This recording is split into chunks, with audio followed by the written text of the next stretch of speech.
Elhamdülillahi vahde ve salatu ve selamu ala men len nebiye beddahu. Esselamu aleyküm ve rahmetullahi ve berekatuhu. Değerli Müslümanlar, Allah subhanahu wa ta'ala'nın rəhməti Resulullah sallallahu aleyhi ve sellem'den gelen nəsiyyəti oxuyacağım. Her bir insanda olduğu kimi qəlbdə olan vəsvəsələr haqqında hədislər oxuyacağım inşallah. Rəvayət edilir ki, Əbu Zümeyl radiyallahu anh demiştir. Mən İbn Abbas'tan soruşdum. Köksümdə hiss etdiyim şey nədir? O soruşdu, o nədir? Mən dedim, Allaha and olsun ki, mən onu danışa bilmərəm. O şübhə ilə bağlı bir şeydir, dedi və güldü.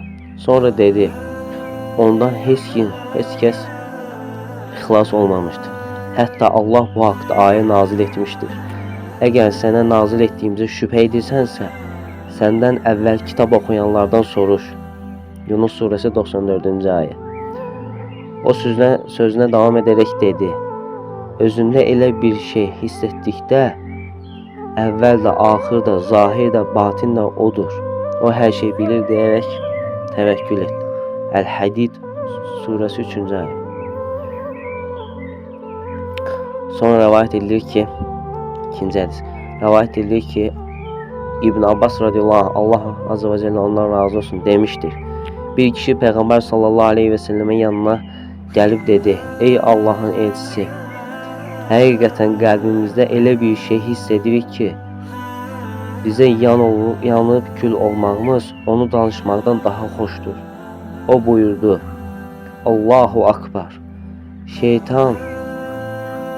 Şeytanın işi vəsvəsəyə çevirən Allah subhanahu wa ta'ala'ya həmd olsun. Sonra digər hədisdə Əbu Hüreyrə radiyallahu anh rəvayət edir ki, sahabələr dedilər, ey Allahın elçisi, biz özümüzdə elə bir şeylər hiss edirik ki, onu danışmaq istəmirik və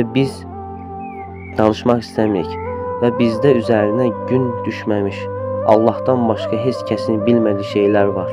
Peyğəmbər sallallahu aleyhi ve sellem soruşdu, doğrudanmı bunu siz hiss edirsiniz? Onlar bəli deyə cavab verdilər. O dedi, bu imanın saflığıdır, əsl imandır. Rəvayət edilir ki, Əbu Umamə radiyallahu anh demişdir. Bir kişi dedi, ey Allahın elçisi, iman nədir? O buyurdu, yaxşı əməlinə sevinir, pis əməlinə kədərlənirsən. Sən möminsən. Kişi dedi, ey Allahın elçisi, bəs günah nədir? O buyurdu, əgər qəlbində bir şeyə tərəddüd edərək səni narahat edirsə, onu tərk et.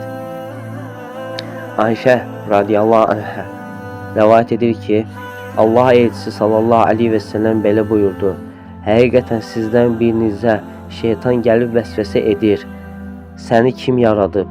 O da Allah deyir. Sonra şeytan belə vəsvəsə edir, bəs Allahı kim yaradıb?